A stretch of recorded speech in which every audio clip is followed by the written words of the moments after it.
عن عمر بن الخطاب رضی اللہ تعالیٰ عنہ قال بینما نحن عند رسول اللہ صلی اللہ علیہ وسلم ذات یوم اذ طلع علینا رجل شدید بیاض الثیاب شدید سواد الشعر لا یری علیہ اثر السفر ولا یعرفہ منا احد۔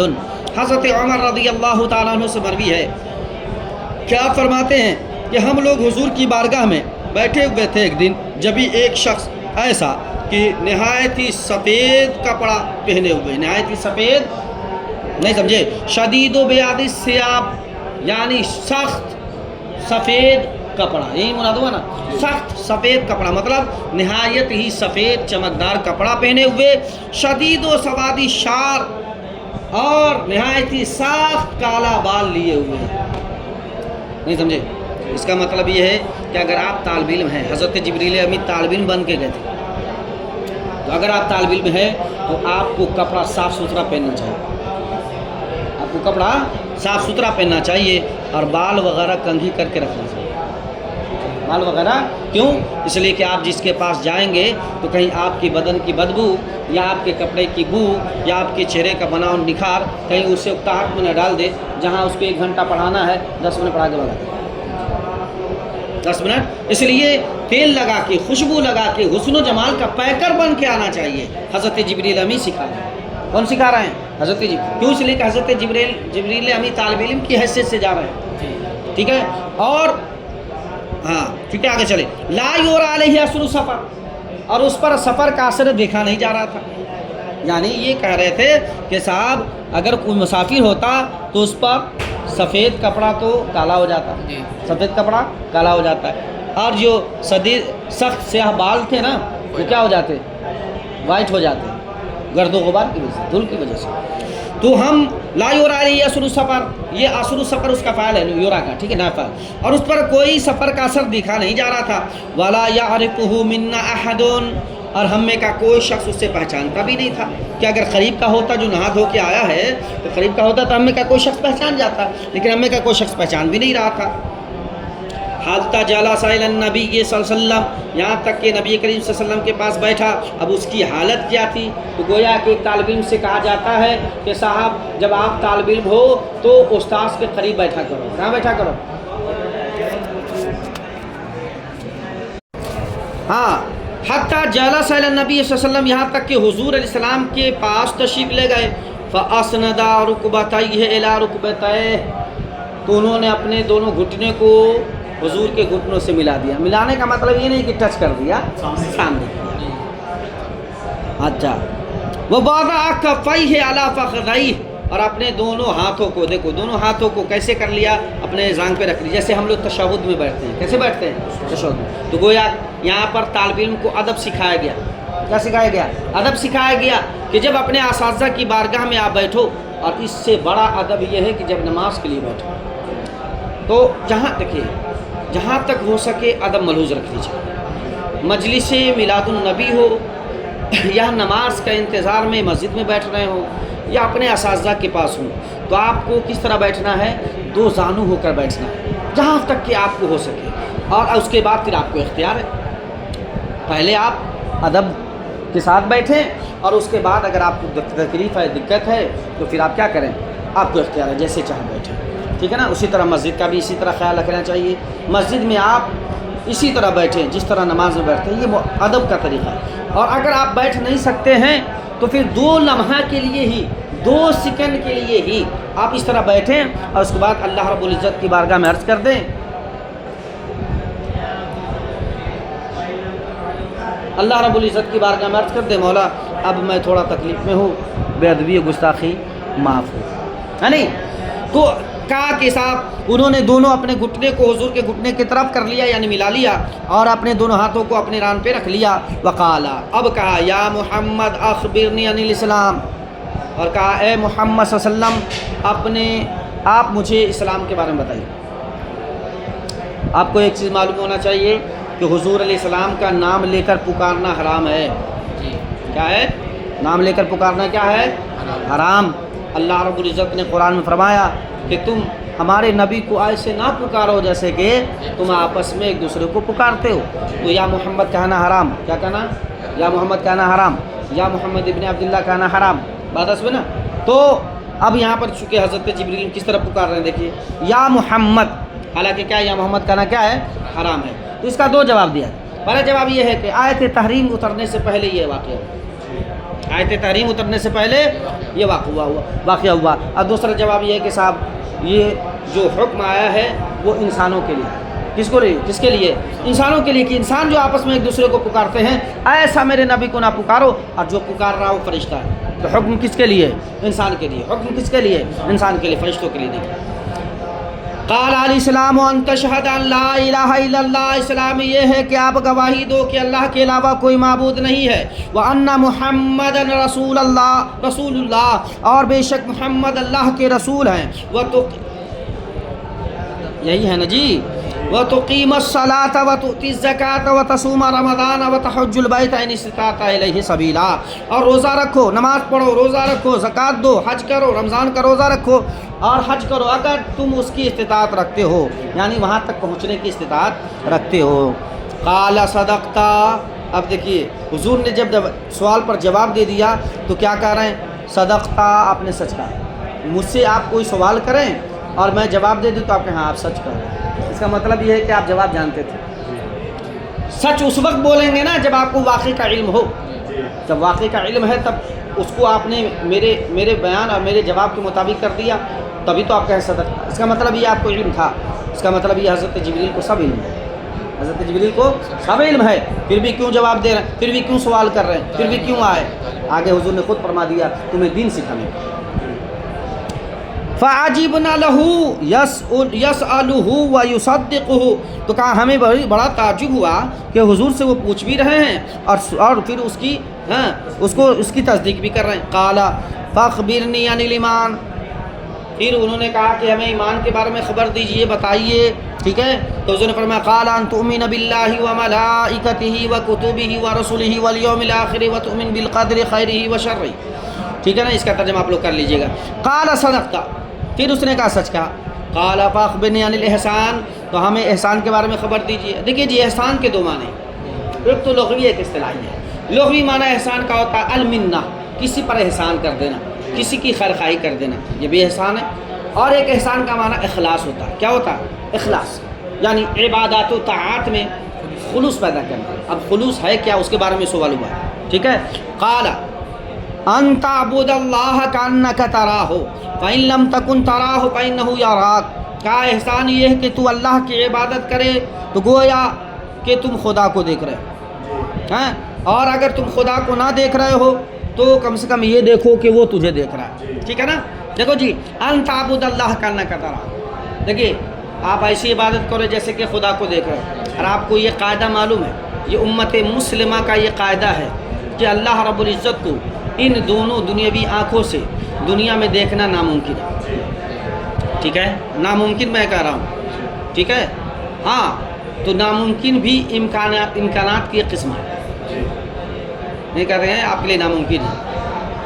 اور ایک ہے محال، ایک ہے محال، ایک ہے ناممکن. ناممکن میں امکان کی گنجائش ہوتی ہے. ٹھیک ہے، لیکن کوئی ضرور نہیں ہے کہ اس امکان کا وجود بھی ہو. جیسے مثال کے طور پر ایک ایسی مخلوق اللہ پیدا کرے جس کا سر آسمان سے لگا ہو اور جس کا پیر زمین کے ساتھ تہ سے لگا ہو، اور پیر بھی بہت کثرت کے ساتھ ہوں جس طرح سے درخت کی جڑیں ہوتی ہیں، اور اس کا سر بھی کثرت کے ساتھ ہو جس طرح سے درخت کی ٹہنیاں ہوتی ہیں. یہ ممکن ہے نا؟ اللہ اس بات پہ قادر ہے، لیکن اس کا وجود ہے کیا؟ ممکن تو ہے لیکن اس کا وجود نہیں ہے. اسی طرح اللہ کو ان ظاہر آنکھوں سے دیکھنا ناممکن ہے، تو گویا امکان ہے لیکن اس کا وقوع نہیں ہوا ہے تو صرف ایک فرد کے لیے جو فرد کامل ہے، جس کا نام محمد رسول اللہ ہے. جس کا نام کیا ہے؟ محمد رسول اللہ ہے. اللہ کے رسول نے، حضور علیہ السلام نے اللہ کا دیدار فرمایا اپنی دونوں ہی جیتی جاگتی آنکھوں سے شب معراج میں. ٹھیک ہے، آگے چلیے. کیا فرمایا کہ تو عبادت کر اللہ کے ایسے کہ جیسے تو خدا کے جلووں کو دیکھ رہا ہے، جلووں کو دیکھ رہا ہے. تو اس اعلیٰ درجے پر کون پہنچے گا؟ کا اس اعلیٰ درجے پر وہ لوگ پہنچتے ہیں جو اللہ والے ہوتے ہیں، جو اللہ کے انوار و تجلیات کو دیکھتے رہتے ہیں، جو اللہ کے انوار و تجلیات کی بارش میں کھوئے رہتے ہیں اور ہر لمحہ اس پر اللہ کی رحمتوں کی برسات ہوتی رہتی ہے نہیں؟ تو جو اللہ کی رحمتوں کی برسات میں کھوئے ہوئے ہوتے ہیں تو گویا وہ ایسے ہیں جیسے کہ اللہ کے جلووں کو دیکھ رہے ہیں، سمجھ گئے نا؟ اب وہ گم ہو جاتے ہیں۔ ہم لوگ کی نماز یہ ہے کہ اگر چھپکی لیا آ جاتا ہے ہر ہوٹل شروع ہو جاتا ہے نہیں؟ اور ان لوگوں کا معاملہ یہ ہوتا ہے کہ ان کے پیر سے تیر نکال لیا جاتا ہے، احساس نہیں ہوتا، ٹھیک ہے؟ اور اس کا سب سے بہترین جو مثال ہے، اس کی بہترین مثال یہ ہے کہ حضرت زلیخا نے ہے نہیں، حضرت زلیخا جب حضرت یوسف کے حسن پر ہیں آپ پیدا ہو گئیں، اور وہ تو ہمارے لیے ام المومنین ہیں حضرت زلیخا، چونکہ ایک نبی کی بیوی ہے، نبی کی بیوی جو ہوتی ہے وہ ماں ہوتی ہے، ٹھیک ہے نا؟ تو ان کی شان میں گستاخی بھی کیا ہے، سوء ادبی ہے، لیکن جو واقعہ قرآن عظیم میں ذکر ہوا اسی کو نقل کیا جا رہا ہے۔ حضرت زلیخا حضرت یوسف پر جب فدا ہو گئی تو ان کی سہیلیوں نے تانا دیا کہ تم ایک غلام پر فریفتہ ہو، فدا ہو، تم تو مالکہ ہو، تم تو بادشاہ کی بیوی ہو، تم تو جسے چاہو گے اسے اپنا لو گے، لیکن تم ایک غلام پر فدا ہو گئی ہو۔ تو حضرت زلیخا نے کہا تھا کہ اگر تو حسن یوسف کو دیکھ لے تو بھی فرفتہ ہو جائے، تو بھی فدا ہو جائے۔ کہا ایسا نہیں ہو سکتا۔ کہا سنو، فرفتہ ہی کی بات نہیں ہے، تم اپنی انگلیاں کاٹ لو، اپنی گردن کاٹ لو۔ کہا ایسا ہے تو کہا دکھاؤ، ہے نہیں؟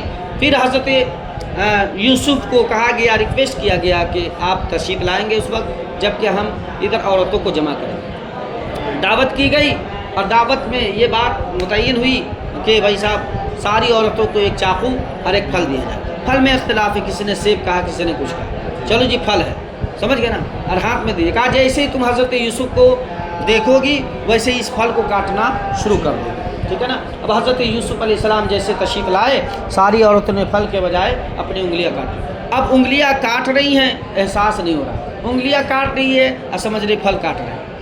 یہ سب کیا ہے؟ حسن یوسف کے جلووں میں گم ہو جانے کی وجہ سے، کہ حضرت یوسف کے جلووں میں حضرت یوسف کا حسن اتنا پرکشش تھا کہ عورتیں اپنی انگلیاں کاٹ رہی ہیں پھل کے بجائے، پھر بھی کٹنے کے بعد احساس نہیں ہو۔ اسے کہا جب اللہ کی تم عبادت کرو تو اللہ کے جلووں میں اس طرح گم ہو جاؤ جیسے کہ وہاں عورتیں حسن یوسف کے جلووں میں گم ہو گئی تھی۔ اگر یہ مقام تک پہنچ جا رہے ہو تو پھر تم کیا ہو؟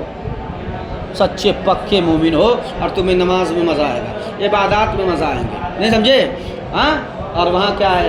حضرت یوسف علیہ السلام کے حسن پر مصر کی عورتوں نے انگلیاں کاٹ لی ہے۔ کیا کاٹ لی ہے؟ انگلیاں۔ اعلیٰ حضرت فرماتے ہیں حسن یوسف پہ کٹی مصر میں انگشت زنا، سر کٹاتے ہیں تیرے نام پر مردان عرب۔ میرے نبی فرماتے ہیں کہ میں حسن نمکین والا ہوں، انا املح، میں حسن نمکین والا ہوں، وہ آخی یوسف اصبح، اور میرا جو بھائی یوسف ہے وہ حسن صبی والا ہے۔ دونوں میں بڑا فرق ہے، حسن نمکین اور حسن صبی۔ حسن صبی بولتے ہیں میٹھے حسن والے کو، جس کا حسن ظاہر ہو، جسے لوگ دیکھے تو کہے ماشاء اللہ، دیکھے تو کیا کہے ماشاء اللہ۔ لیکن حسن نمکین والا ایک ایسا ہوتا ہے جسے لوگ دیکھے تو ٹک ٹکی نگاہ سے دیکھتا چلا جائے۔ کیا حسن ہے، کس بلا کا حسن ہے، اسے حسن نمکین بولتے ہیں، ٹھیک ہے نا؟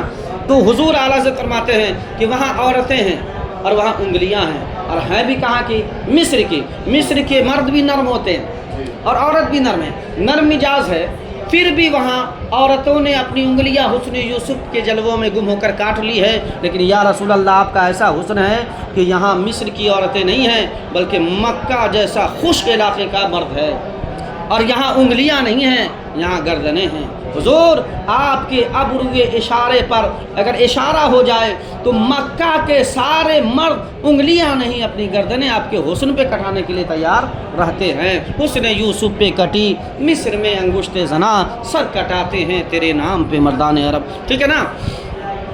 اب مان لیجئے اگر ایسا مقام آپ کو حاصل نہ ہو تو آپ کیا کریں؟ کم سے کم ایسا سوچیں کہ اللہ مجھے دیکھ رہا ہے، یہ بھی مل جائے تو بڑا غنیمت ہے نہیں؟ جیسے کہ حضرت سلیمان ہے، آپ نے جناتوں سے کہہ دیا جی مسجد اقصی کی تعمیر کرو، اور آپ ٹیک لگا کے ایک لاٹھی پہ کھڑے ہو گئے اور آپ کی وفات ہو گئی۔ ایک روایت کے مطابق 1 سال، ایک روایت کے مطابق 40 دن ایسے کھڑے رہے، اور جو ہے جنات سب راتوں دن محنت کرتا رہا، راتوں دن، پھر اللہ نے حکم دیا، جب تعمیر مکمل ہو گئی اللہ نے دیمک کو حکم دیا. کس کو حکم دیا؟